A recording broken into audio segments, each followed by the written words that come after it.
Welcome to Why Knowledge Matters.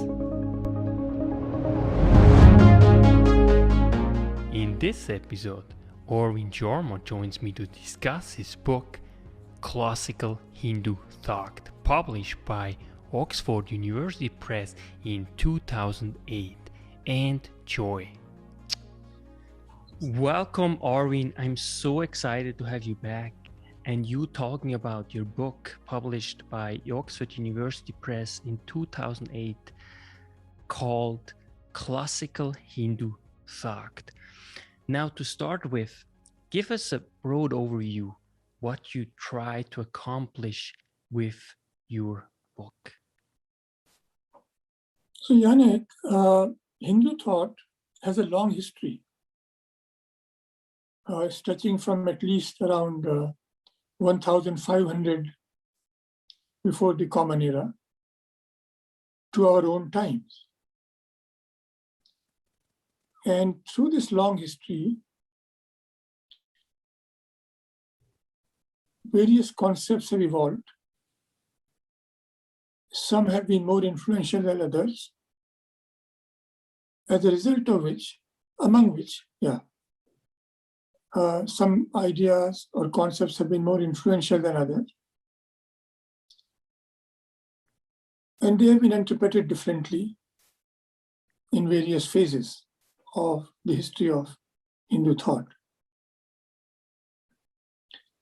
So there were two considerations here. First was to identify some of these basic concepts. So that was one concern. And the second was to narrow down the time zone within which we were going to examine these concepts, because they take various forms in various periods of Hindu thought.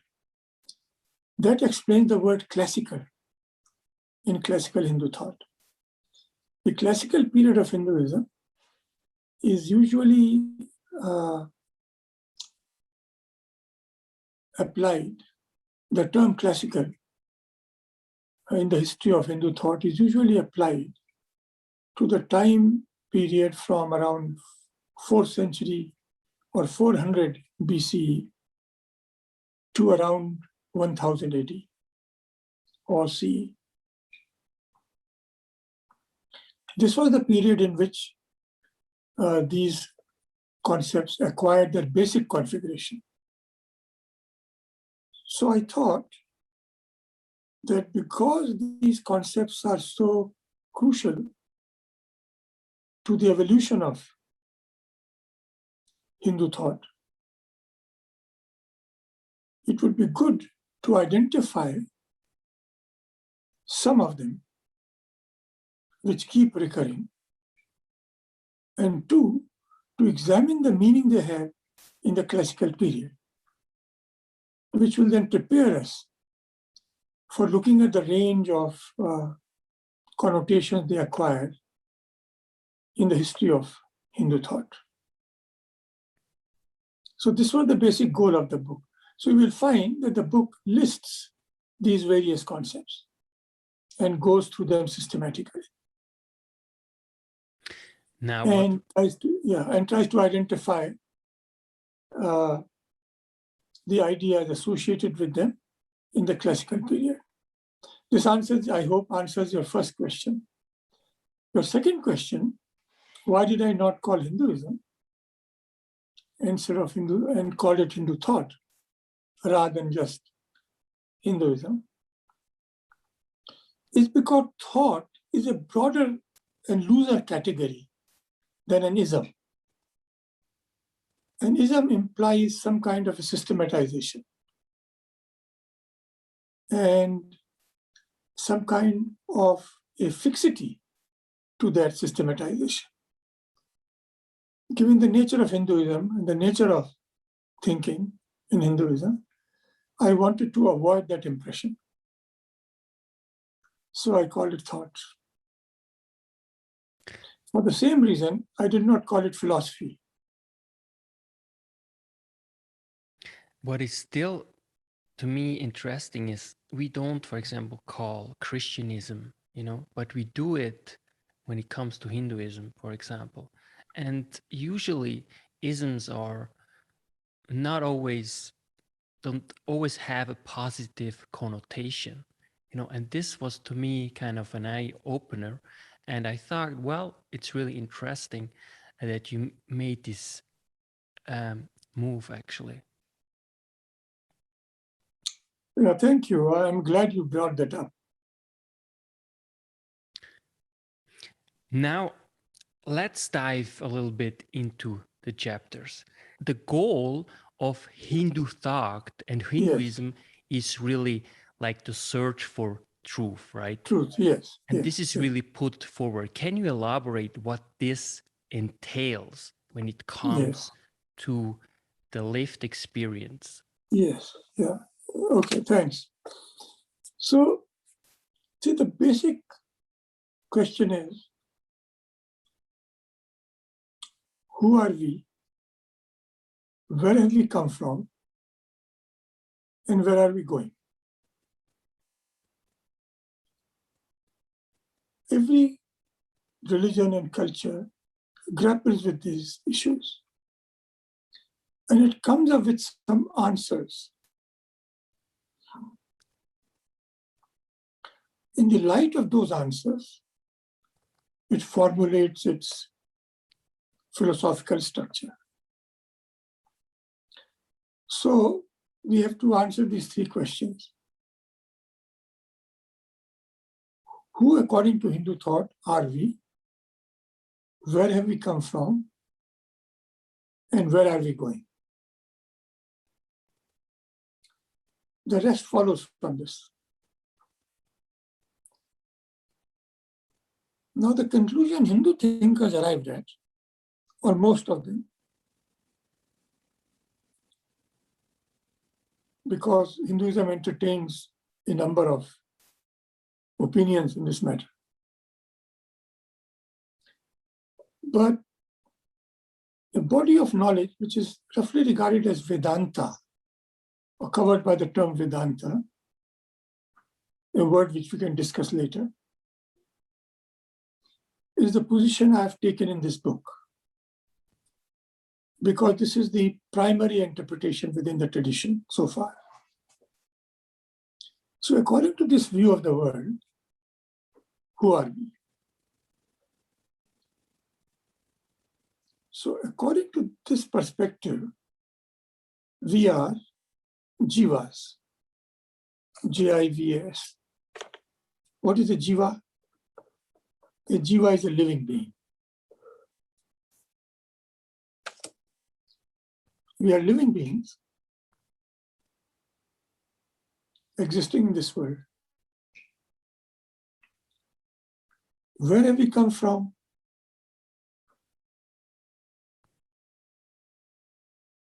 We have come from into this existence from a previous existence. So this brings up the idea of karma and rebirth. So we had one idea of jiva, trying to explain who we are. Now we have the idea of karma and rebirth. That is to say, this is not the first time we are existing. We have existed before in this universe as a living being. So the question arises, as we move from that previous existence to this one, what is the mechanism by which we do that? That is called rebirth or reincarnation. We had a body in our previous incarnation. We leave that and acquire a new body. On what basis do we acquire this new body? That the answer to that question brings in the idea of karma. The kind of thoughts, feelings we had in our previous existence, the kind of action we perform, profoundly affect the form of existence we have now. Now, Yanni, this might appear a bit mysterious, but it's not really that mysterious. We are talking now, you and I. We are living today. Huh? We are leading our life today, New Year, talking to each other. How come we happen to be what we are today? Well, we are today what we are because what we were yesterday. So if compare our lives from our existence from one life to another, with our existence from one day to the next, and treat our sleep as a form of dying, and getting up in the morning as a form of being reborn, you will see what the point, you will see the point which is being made. That you are a part of a continuum, and that governs what you are now. Now the question arises, where are we going?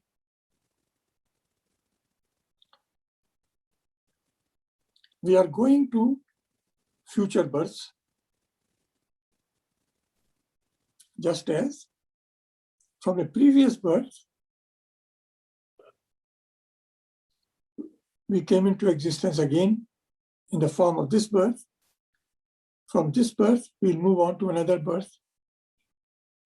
Again, that birth being determined by the kind of thoughts we have, the feelings we entertain, the actions we perform in this life. In the Hindu worldview, and by Hindu I here mean the Vedantic worldview, this is an endless process. Actually, according to Hindu Vedantic thought, it is without beginning and without end. The universe has always been like this. Not static. The universe has always been there in some form and will always be like this. This will be its basic pattern. But it also gets very specific, and we will go into the details a little bit about karma, samsara, and all these concepts a little bit further on. Now I really want to go back to the very beginning, because this is always the question of Hinduism in this sense, and Hindu thought, really, we should say, is, when did it start? And it's very interesting because there wasn't really a beginning, what I have learned. Yeah, very good. And so we have the key questions: when does it start and how will it end? Okay. So let us explore these two points of the spectrum. Okay. Now, the Vedantic answer to this question, when did it start, can be examined at two levels. A temporal level in terms of time, and a philosophical level in terms of logic. So let us first look at the explanation in terms of time. In terms of time, Vedanta says that there was never a time when the universe was not. So the question of beginning does not arise. Now one has to be very careful here in understanding this. So I have to now go a bit beyond our immediate concern to say something about the nature of the universe entertained in Vedanta.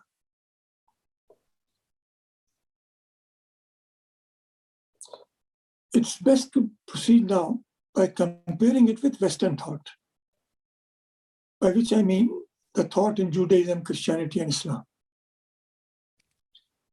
In these religions, your the universe comes into being at one point in time. And then it comes to an end at another point in time. So the universe has a beginning and it has an end.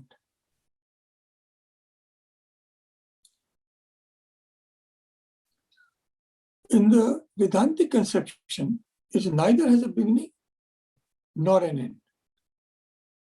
So I'll explain this point. There is a wrinkle to this point, whether it has an end or not. And I'll explain that later. So now, you might say, well, it must have a beginning. Maybe God created it at a point in time. So Vedanta would say, okay, so how could God create it? God must have existed before it. So we'll have to admit. So does God have a beginning? Then we'll have to say, no. Then Hindu thinkers would ask, then what's the problem in assuming that the universe has no beginning? If we are prepared to assume that God has no beginning, why don't we apply the law of parsimony, as they say, economics in thinking? The universe itself has no beginning. In any case, this is the Vedantic view, that the universe has no beginning, but it does not mean that it has always been the way it is now. In the sense that although the universe is eternal, without a beginning and end, there are periods in which it is manifest, like now, and there are periods in which it goes into a state of quiescence, becomes dormant. Again, you can compare it to our life. During the day, we are active, at night, we go to sleep. We are still alive, but we are into a different phase of existence. Similarly, the universe goes into a different phase, and then just as we awake, the universe also, quote unquote, awakens, becomes manifest, and a whole cycle is completed. So there are these huge cycles discussed in detail in Hinduism and Hindu thought, and they remarkably parallel modern cosmology. They don't tally exactly, but they are in the same direction. They are very similar, though not the same. A point actually noted by Carl Sagan.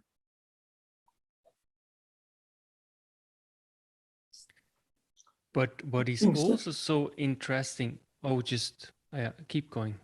Yeah, okay. So we are in a period of this manifestation. This has a beginning, this period of manifestation, but the universe has no beginning. Okay, so this is the temporal description. Logically, the question arises because you will find in Hindu thought that not only does it say that the universe has no beginning, it also says that the jiva has no beginning, you and I, as living beings. They have been always around. And not only does the jiva has no beginning, karma has no beginning.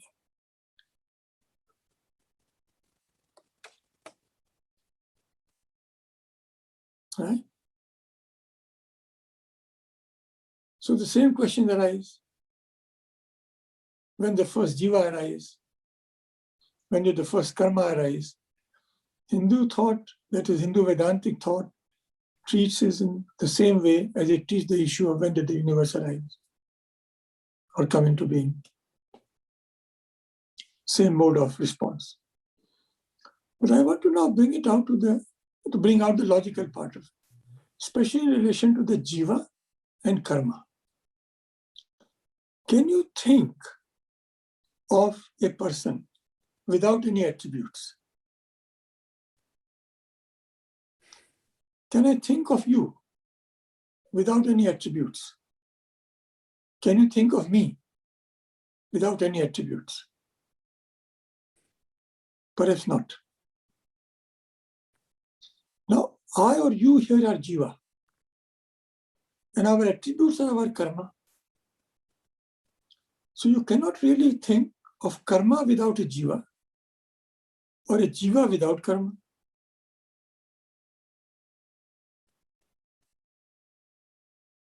So if you ask, which came first? You have the chicken and egg issue. So there's a logical problem, according to Hindu Vedantic thought, in positing a beginning to these things. Now you might say, and it has been said, that this is a dodge. You are dodging the issue.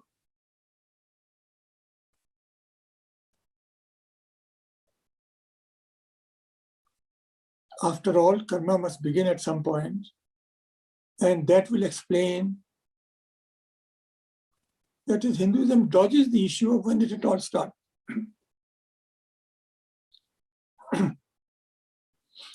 But Hindu thought points out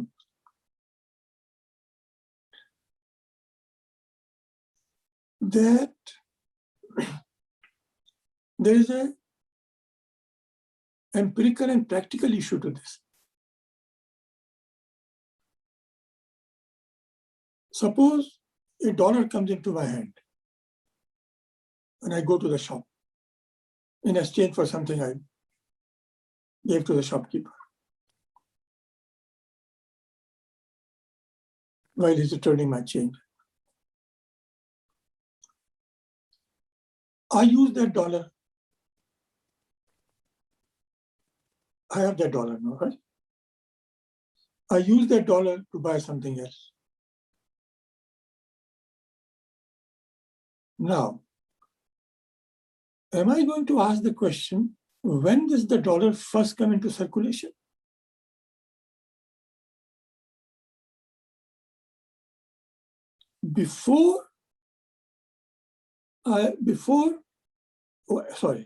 Am I going to take the position, I want to know when this dollar first came to existence before I started using it? And where is this dollar going to end up after I had completed my transaction? We would say this is irrelevant. Right? You have the dollar now, you've made a purchase, you have used it, it is gone. Hindu Vedantic thought promotes the same kind of view in relationship to karma. You have your karma now, deal with it the way you think it's best to,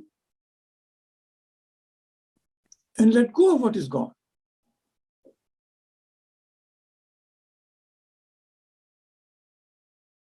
Yeah, and you mentioned this in the book so beautifully with basically the cards, right? Everyone basically, when we come to life, we get, the cards that we get, but ultimately it's really on us how we play the cards.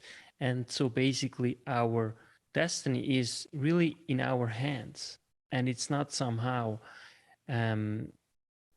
written, by no means. Yes, this doctrine of karma is a very empowering doctrine. That although you may be baffled by what is happening to you now, you may be baffled by what is happening to you now. My God, I'm in such a mess. Things have gone wrong. It is the assurance that all that is happening is ultimately to be traced to the kind of things you have been doing, the kind of thoughts you have been entertaining, the kind of emotions you have been feeling. And therefore, if things can go wrong because of what you have done, things can also go right by the way you do them. Yeah, that's very powerful.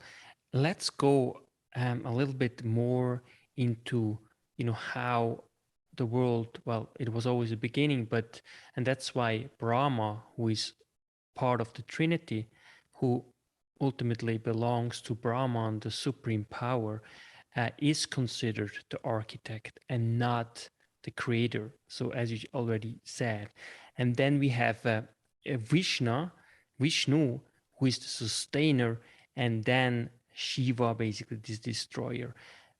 Please explain us a little bit the three and their meaning, and especially when it comes to Brahma, because there is something very interesting which really made me think, why is that in India today there are basically only, I think, 2 temples who are still named after Brahma. Yes, very interesting question. Okay, so there are a couple of questions here. So let me take them up one by one. Now we come back to the universe in which we are. The emergence and end of the universe is very much like what we are doing now. We are now in the middle of a universe. That universe, Yannick, was created by you. When you started this session, you were playing the role of Brahma. Now, this session has to run for about an hour. Now you are playing the role of Vishnu to prevent its premature end, because we have to keep it going for an hour. Take care of any disturbance, any problem, preventing any breakdown of any kind. Finally, when the hour ends, you will play the role of Shiva and wrap it all up. So similarly, the universe comes into being.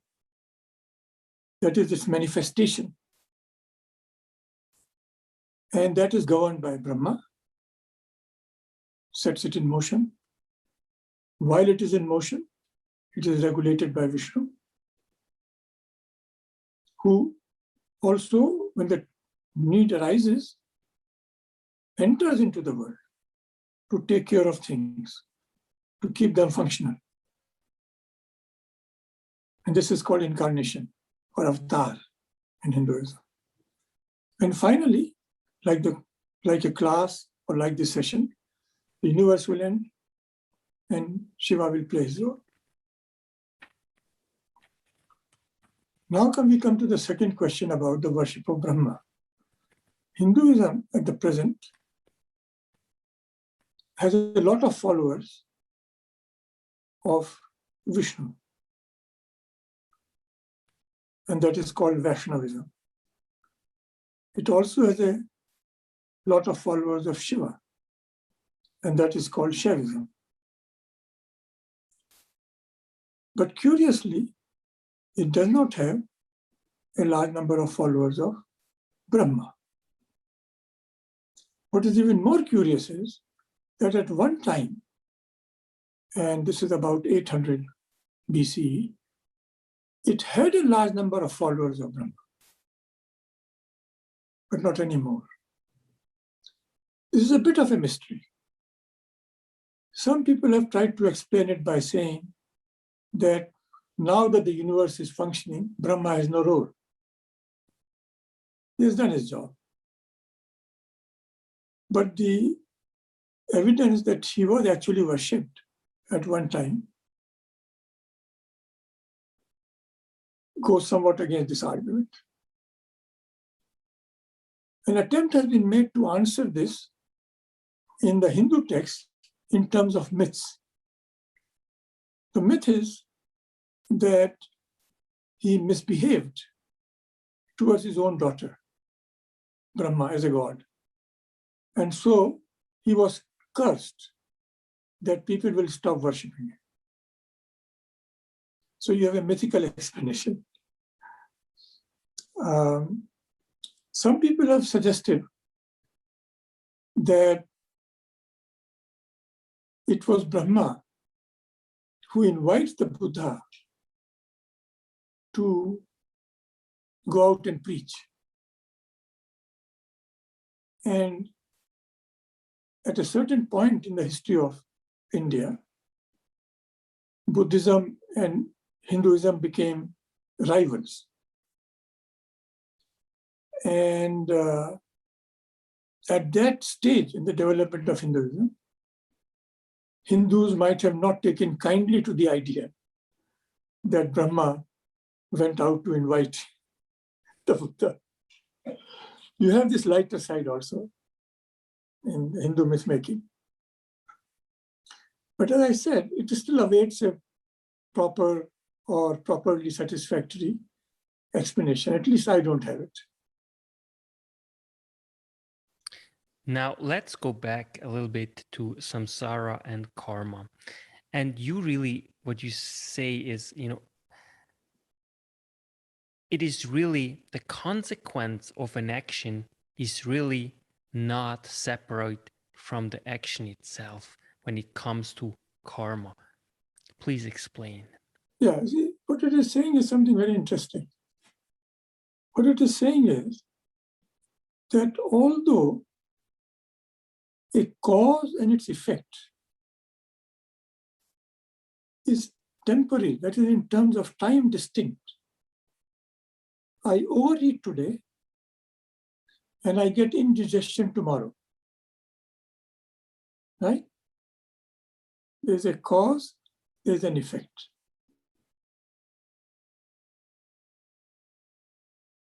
This distinction between the two is, in a sense, an optical illusion.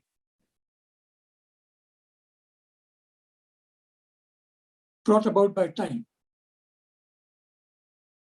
The effect is already there in the cause. So if we do bad deeds, the bad consequences of that deed have been set in motion already.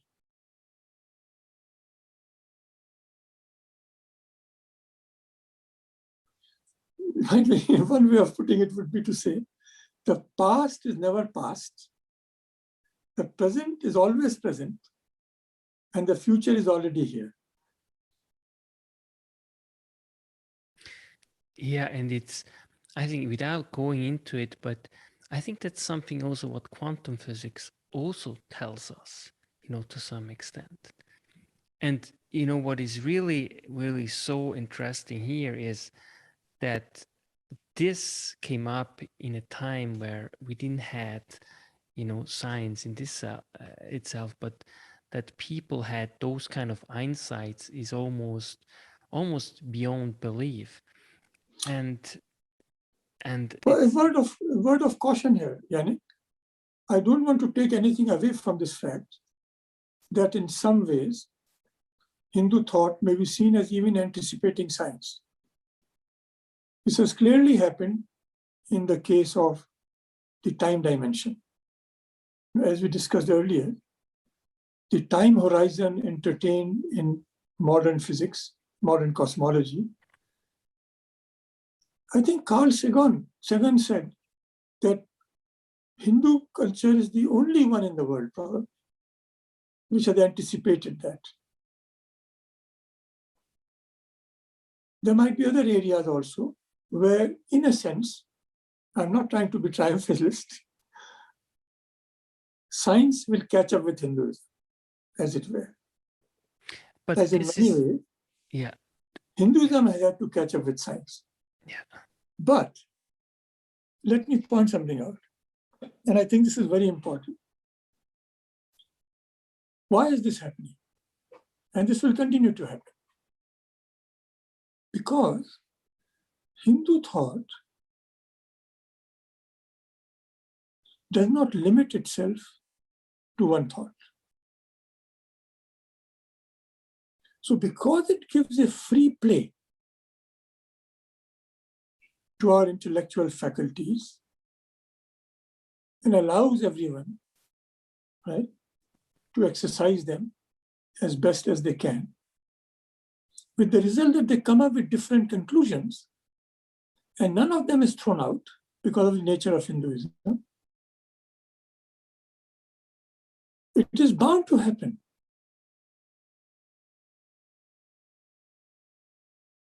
Because the possibilities are already there in the richness of that thought.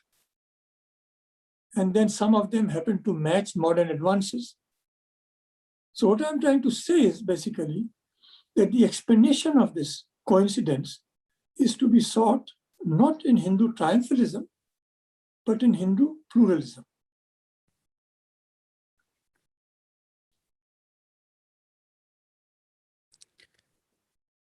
Now, I think we could even also argue that precisely what Hindu thought fostered, allowed ultimately this culture of science, emerge in the first place, because as you just said, because of this pluralism, because of this possibility that it allows to occur. Yeah, I think you've just made a very profound statement, in the sense that the common perception is that Hinduism or Hindu thought is opposed to science. And you are suggesting on the basis of our discussion that the truth might be the opposite, actually. And in some ways, this is a very helpful corrective to the idea that Hinduism is opposed to science.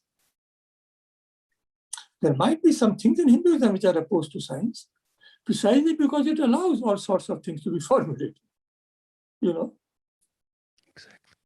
And this is really a wonderful, actually, bridge, because you get rid of some of the stereotypes that Hindu thought, and particularly Hinduism, comes with it.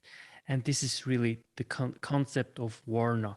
But we will actually go this a little bit later, because this is your last chapter, which you really flesh out, well, deeply indulging and in the scriptures of Hindu thought. This is so fascinating, Arvind. It's really powerful. Now let's go to Dharma, chapter 13. And I have to quote this, as I should quote everything that you have written. You say that Dharma without karma is lame, and karma without Dharma is blind.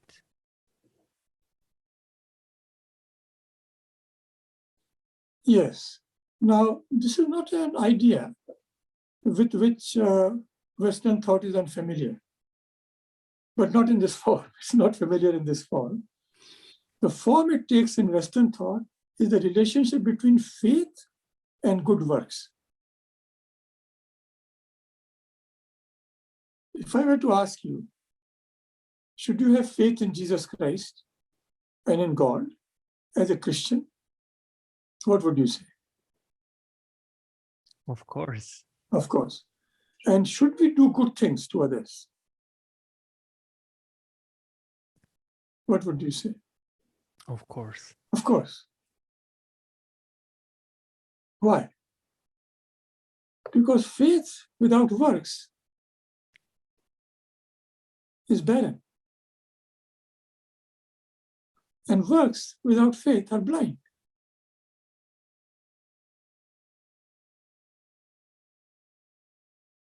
So this mode of thought has a precedent in Christian thought. And I mean, Dharma, which really means duty, for example, moral duty. And I mean, it is a huge concept, actually, as you laid out in your book. But it is absolutely essential for us to basically do anything somehow in a way that is appropriate and that allows civilization actually to live together. Because if there is no Dharma, well, there's really nothing that we should do that ought to be good or bad. It simply doesn't matter. Yes, you see it in the sense we get thrown off by the idea that the good or bad nature of a thing doesn't matter. The point is like ostensibly what we are doing may seem to be good or bad. So putting a sharp object into someone's body, is it good or bad?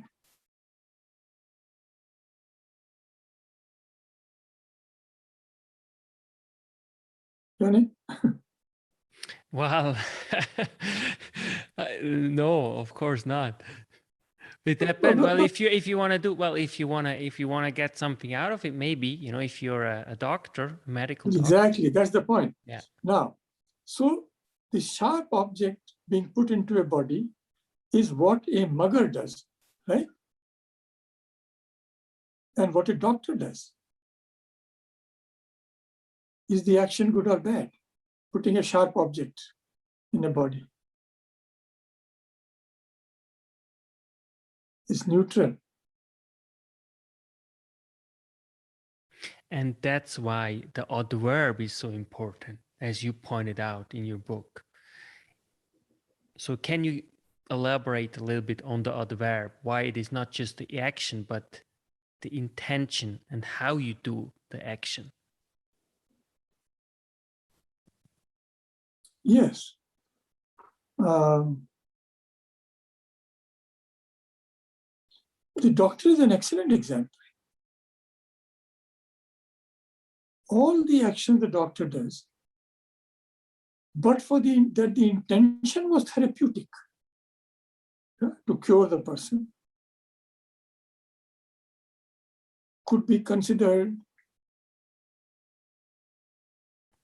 objectionable.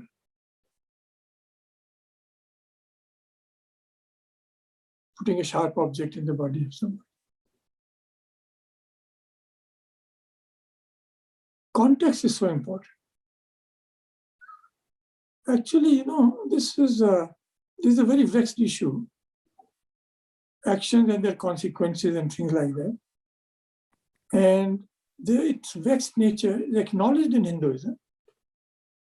Though one might say that it tries more than the other religions to explain it in terms of karma and so on. But this relationship is hard to understand, is acknowledged in Western traditions also. There's a very interesting episode in the Quran. There are two figures you might be familiar with. One of them is Moses, and the other is a person called Khizr in Islamic lore. He's supposed to be a person who will never die, kind of. Methuselah. And he's a sage-like figure. And Moses approaches him and says that he wants to accompany him on his travels in the world. So Khizr says, you can come with me, but you shall not comment on what I am doing. Okay. This is the condition. So Moses accepts the condition and they set out. Then they come to a village on a bank of a river. And Moses goes to the house of a fisherman and staves his boat. Moses is shocked. But because he has promised he would say nothing, he bites his tongue.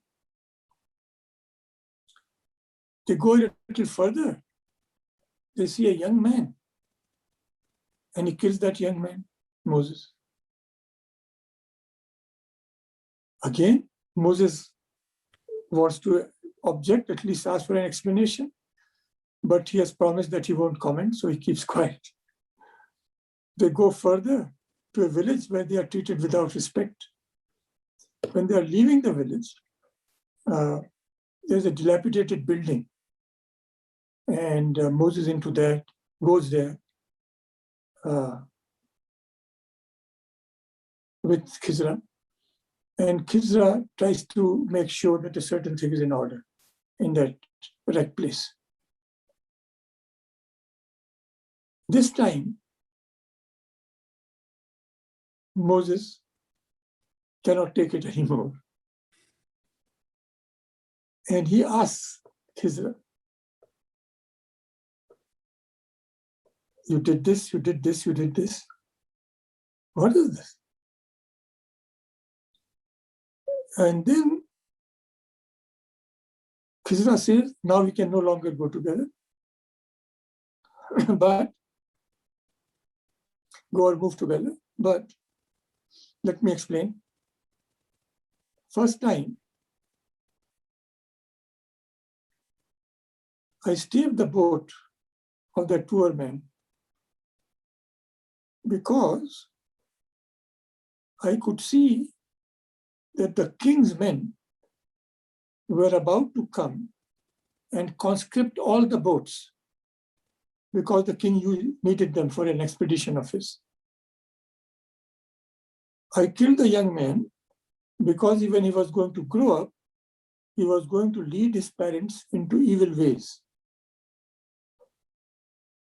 And I've taken care of this part of the structure in the village, even though they did not treat us well, because a treasure is concealed there, the owner of which is growing up as a young child in this village. So you see this, the enigmatic quality of one's actions, yeah, is illustrated by such accounts in the religious traditions. The almost unfathomable connection between action and effect.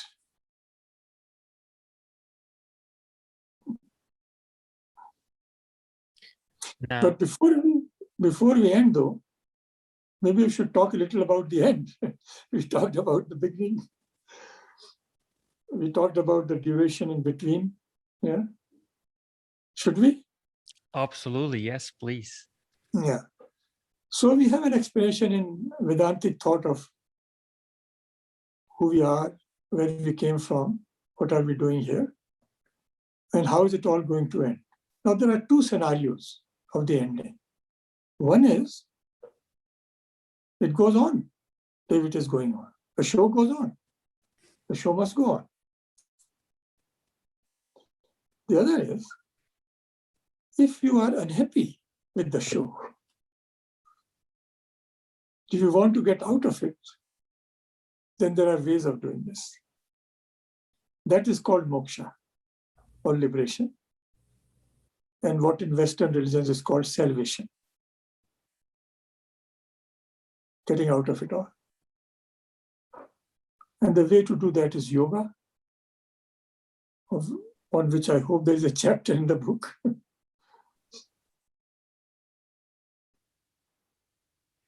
Now you might ask, why would one go out of it?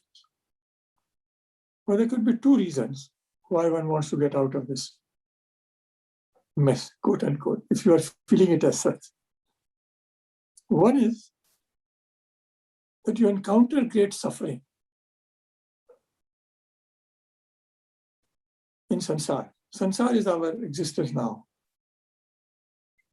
So you feel that you want to get out of it. And many texts in Hinduism and Buddhism and Jainism begin with a person approaching a guru saying, I'm burning in this samsara. Show me the way out. And then they start discussing. We might call this the negative approach. The other approach is, you might ask, after living in this world and experiences its highs, basically just as you want to get out of it because of its lows, when you are suffering, you may also, when you experience its highs, begin to feel, is there something more which we can experience as jivas, apart from all this? Something greater than all this. I like to quote here, or I'll paraphrase here a line or a passage from Aldous Huxley. He says at some point, after you have seen Mona Lisa, heard Beethoven, and read Shakespeare, you ask, is this all? Are these all of the good things we are capable of experiencing as a human being? And Vedanta says, well, if you ask that question, then the answer is no, there is more. And what is more? If you have asked that question, you are probably already on the path.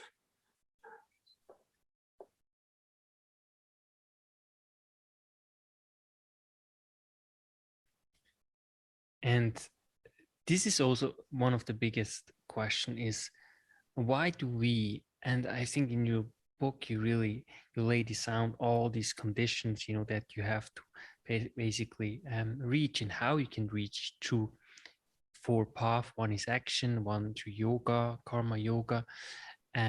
Why is it that we ultimately seek moksha, the liberation, in order to go back basically to the very source? Why is that? Why is this conception? Is this something that... Okay, Yannick. What are you seeking in life now?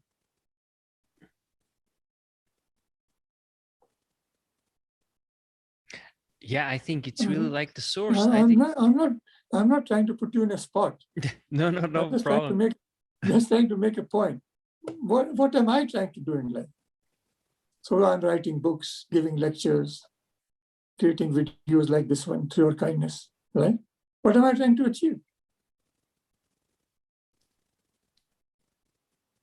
Some kind of recognition, right? In my field, right?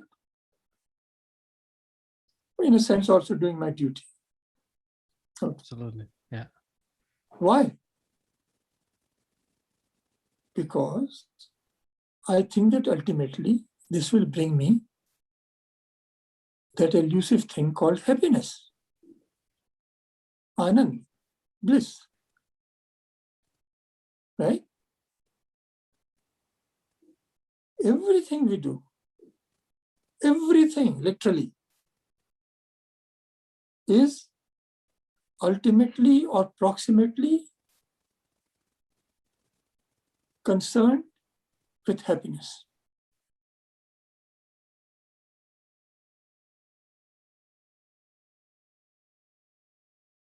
Then the question arises, what is the most happiness? Where do we get happiness most? Where do we become most happy? And that is where the great religions come in, where Judaism comes in, where Christianity comes in, where Islam comes in, Hinduism, Buddhism, Jainism, Sikhism, Confucianism, Taoism, Shinto, primal religions, all these come in. There is something just beyond the sansar. And that holds the key.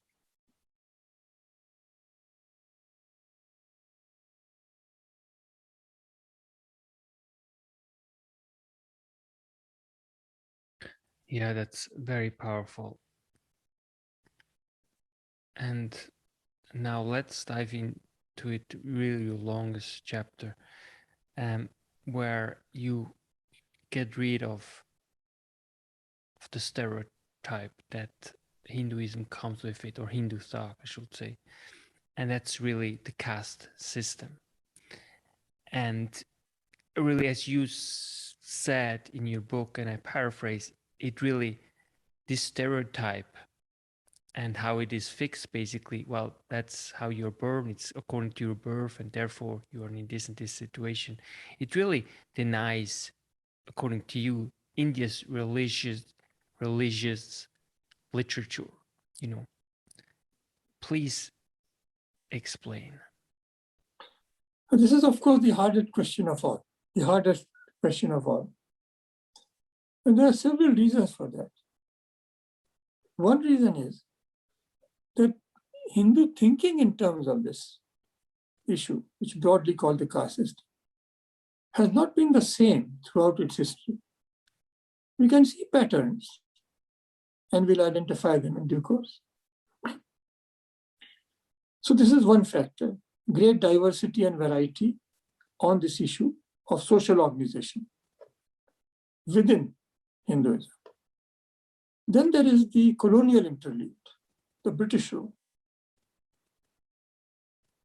And this has made it harder for us to deal with the issue. Because during British rule over India, certain measures were introduced based on a certain understanding, British understanding of what these key social ideas are within Hinduism, which were not quite consistent with it, and so give the whole issue another dimension. And then there's a third factor which complicates all this. And that is, if you will permit me, and I hope I don't offend anybody by saying so, is an almost Western obsession with caste. See, the West seems to imply that there is a Hindu obsession with caste. Now, caste is an important consideration within Hindus. But permit me to say that for a student like me, reach a point in our studies when we find that the West seems to be more obsessed with it than the Hindus. Proof of this. Guess number of books which have been written on the caste system. Any guess?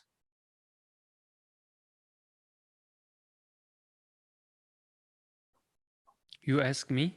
Yeah. So what was your question? If I know any book of that has No, been no. written? How many books on the caste system, on caste, have been written in European languages?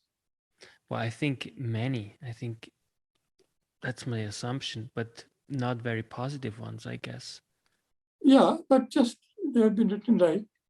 I believe one figure is 9,000. And this was several years ago. This estimate was made several years ago. And the cottage industry has been running.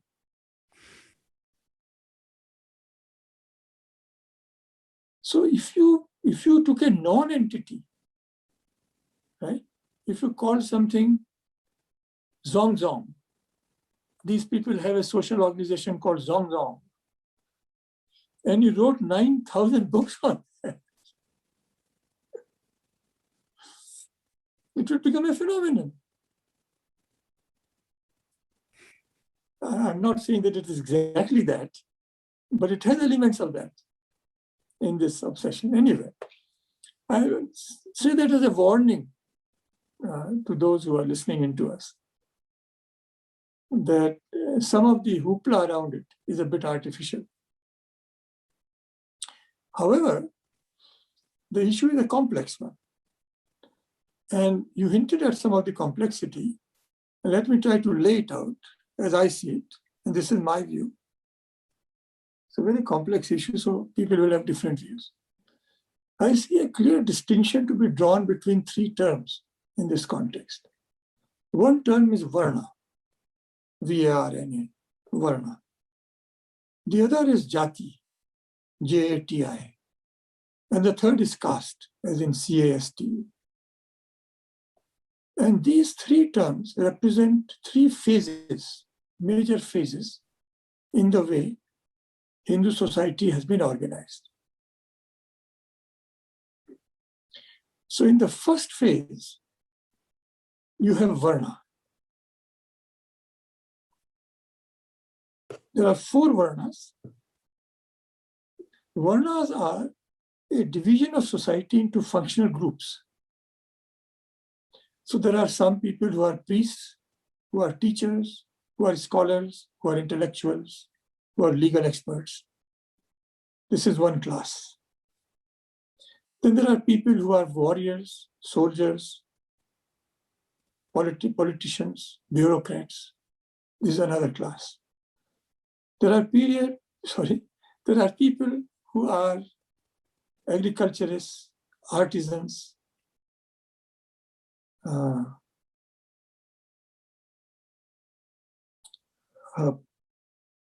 makers of domestic goods, toys, all sorts of things, producers of various products. All these are a class by themselves, called the third Varna.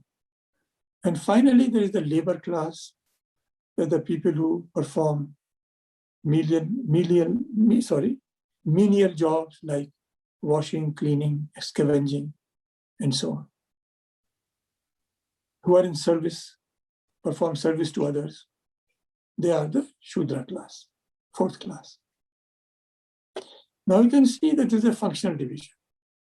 And what I have tried to demonstrate in this book, which has often been overlooked, is that there was mobility in these classes. Though you could argue credibly that this mobility declined gradually. People could move from one class to the other. So change came about by people changing the membership of the classes, by a change in the membership of the classes, not of the classes. Classes remain the same. Brahman, Kshatriya, Vaishya, Shudra. Change took place by the membership of these classes changing places. Right? Then we have another concept, and this becomes very important, say, from around the 6th century BC. And that is called jati. Oh, by the way, the word varna is connected with the English word varnish, giving color to something. And one of the meanings of the word varna is literally color. So you can see the connection between varna and varnish. And the second word then is jati, and that is connected with the English word gene or genesis. That is by birth. Now, in this system, society is divided into various jatis or groups, social groups into which you are born, and which determine the group in which you will marry. So we can call that endogamy. The group within which you will have your social life, basically, especially eating, dining, and that is commensality.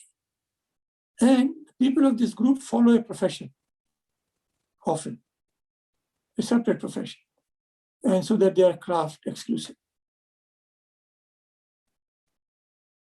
So there are only 4 varnas, but later on,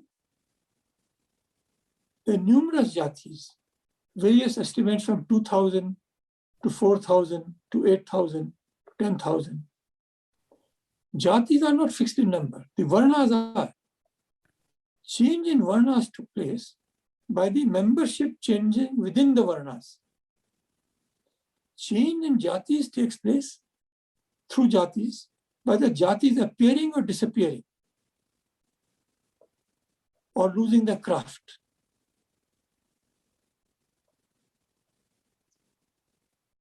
But the jatis remain the same. What they do might change.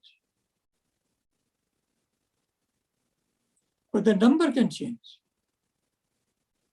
So in one case, you have social change with the 4 categories remaining the same, but their composition changes. In the other case, you have composition itself changing with social change. In the occupational front, but mating and eating, yeah, endogamy and commensality remain connected to the jati. Now come the British.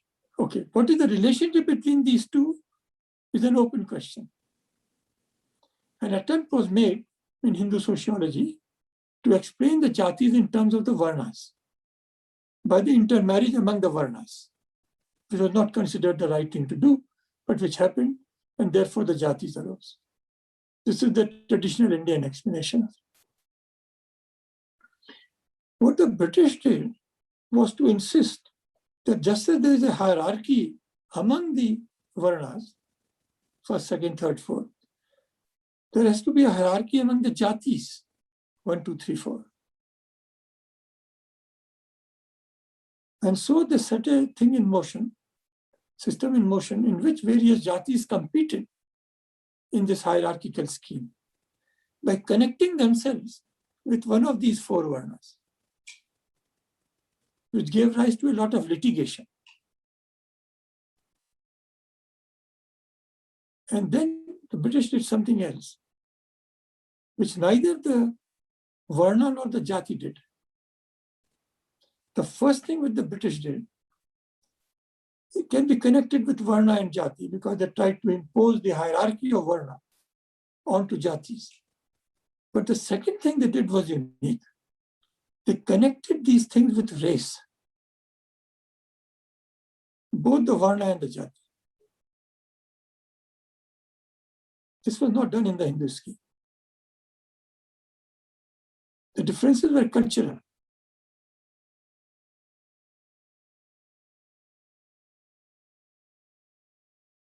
So this is where we are now. I hope I've not bored you with all this. No, this is really important, and you bring some very important examples up also when Krishna and I think Arjuna were actually sitting on a mountain and they were discussing it, and there also it hints that it's really not necessarily associated to birth, but really something else. Yeah, no, this is important because one has to recognize that there was mobility in the Varna system. The mobility in the Varna system consisted of change in membership. The occupational mobility in the Jati system consisted of Jatis undertaking different occupations, but remaining Jatis. This is the tension in the system. Now, let's go to chapter 21 before we ultimately conclude with the Vedas. And I find it very fascinating how you also said we have to stretch a little bit the definition of books. But first, let's go to wrap our session up to Pura Sartas. And please pronounce the name correctly for me so I can pronounce it correctly in chapter 21. So really, there are 4 goals, and you call it Purusharthas. Or how do you pronounce? Yeah. Purusharthas. Purusharthas. Yeah. The word Purush means a person, a human being, among other things. Arth means goal. So what are the goals of existence? What are the goals of human existence? This ties in with our question, what are we doing here? You know, where did we come from? Where are we going? What are we doing here? So that is Purusharthas, the goals of human existence. And you will see that it has this division. There are the 3 goals which belong to being in the world. And there is the last goal, which belongs to going beyond the sansara, beyond the world. out of the 4 goals we have. And they are really dharma, artha, kama, and moksha. And moksha is really the ultimate goal. And Right. this is a little bit a personal question, but do you aspire to reach moksha in this life or after this life, I should say? Okay, very good question. All Hindus aspire for moksha, okay? Ultimately, there is no rush. But I mean now, in this life, you have such a beautiful life, and you could say, well, you know what? I would love to enjoy another beautiful ride ahead, you know? Yeah. Okay, so I'll have to now examine the concept of moksha more carefully. Yeah, it's a very important point which you have raised.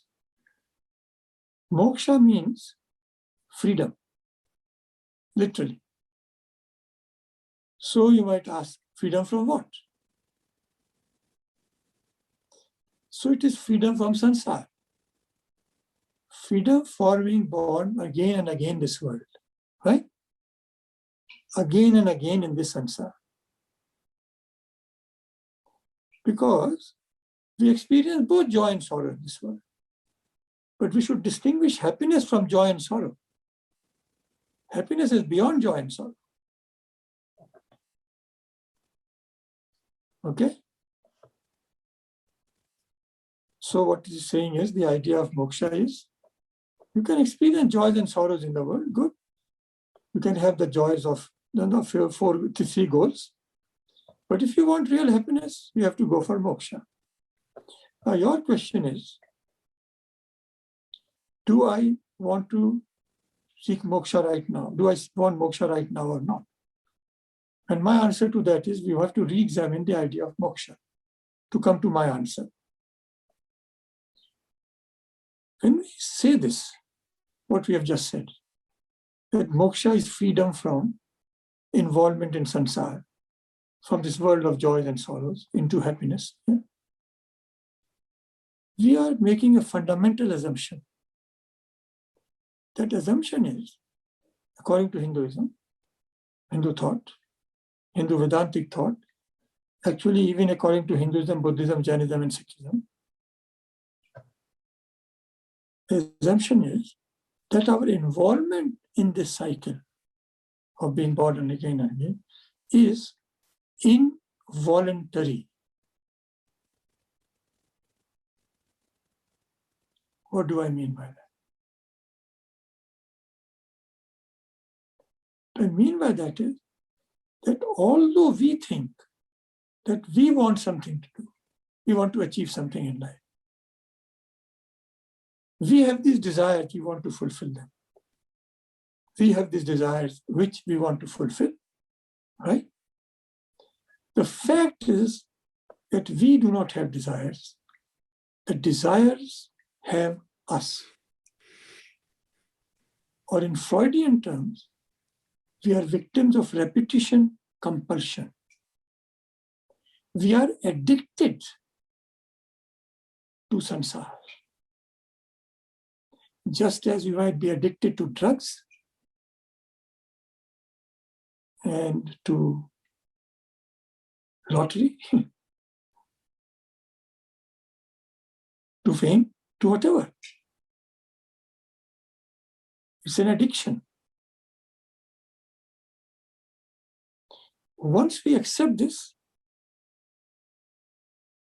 then it becomes possible to postulate 2 ways in which you can be in this world. One, you are involuntarily in it, you are addicted to it, which is our condition at the moment. The second is, of course, you can have moksha, but you can also voluntarily opt for being within this cycle. And this is what, according to Hinduism and Buddhism, the great sages do. The great figures of their religion do.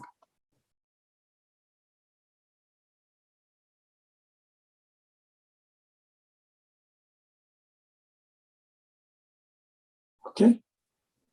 Therefore, the question is very legit, So to the ask question you is, this, because I think you are one of these. yeah. Now, see, this is the idea behind the bodhisattvas and Buddhism.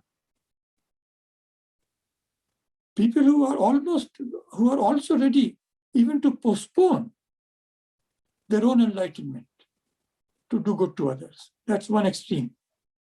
Or who, even after they have achieved enlightenment, continue to help people. People like Ram Krishna in Hinduism, who has openly said that he will come again. There are hints of that even in Ramana Maharshi. So for them, this is a show. Something to which we are addicted is for them a playhouse. So it's an acted drama of some kind. So what I would like to see myself doing is to reach that point where one can make this choice.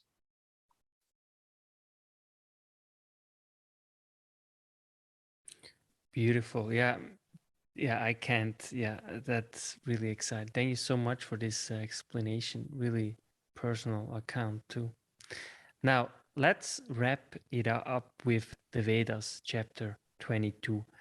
And really, it's the oldest religion in the world, and therefore many things. And I think Homi Bhabha also mentioned it in his book, the location of culture, that there's nothing independently that evolves. By the very fact we observe something in other culture, it already influences our own, and therefore our actions. And I think the Vedas are a perfect example of this. Can you dive a little bit further into the Vedas and its significance for really what we all have now with all the diversity of religions in this world? Okay. So you might then want to ask, where is all this coming from? I'm telling you. Did I make it up? One evening, having nothing else to do and having all these ideas from various religions, I just cooked this up, this worldview. Yeah. So the answer to that is no. Although it is coming to you through me, it is not by me. It is in the Vedas. The seed form of the key ideas, which we discussed, are to be found in the Vedas. You may say, where in the Vedas? Because Vedas is a huge book. In fact, it's a library. So we will have to say in the latter portions of the Vedas, especially in the last portion. The last portion is called the Upanishads. Because it is the last portion, it is also called Vedanta. Ved, these are the texts. Ant means the last portion. Vedanta is the doctrines propounded in the last portions of the Veda are called Vedanta.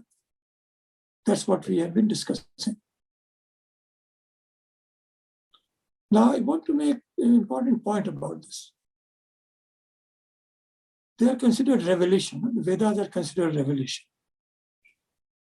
Just as the Quran is the revealed word of God, just as the Bible is revelation in Christianity, the revealed book in Christianity. Hindus treat the Vedas as revelation. But one must keep this in mind, that in Hindu thought, in Hinduism, only that is really revelation, which is revealing, not just revealed. That is, unless the revelation becomes revealing, it is meaningless. Unless the Bible actually inspires our life, Revelation is a book. Unless the Quran inspires your life, it's a book, a revelation. When you start leading your life according to it, it becomes revealing. Same with the Vedas. And this point is made a number of times in Hindu thought, that the books, the mere reading of books, the mere memorizing of books, the mere repetition of books, the mere recitation of books is of no use. They have to become a living force in your life.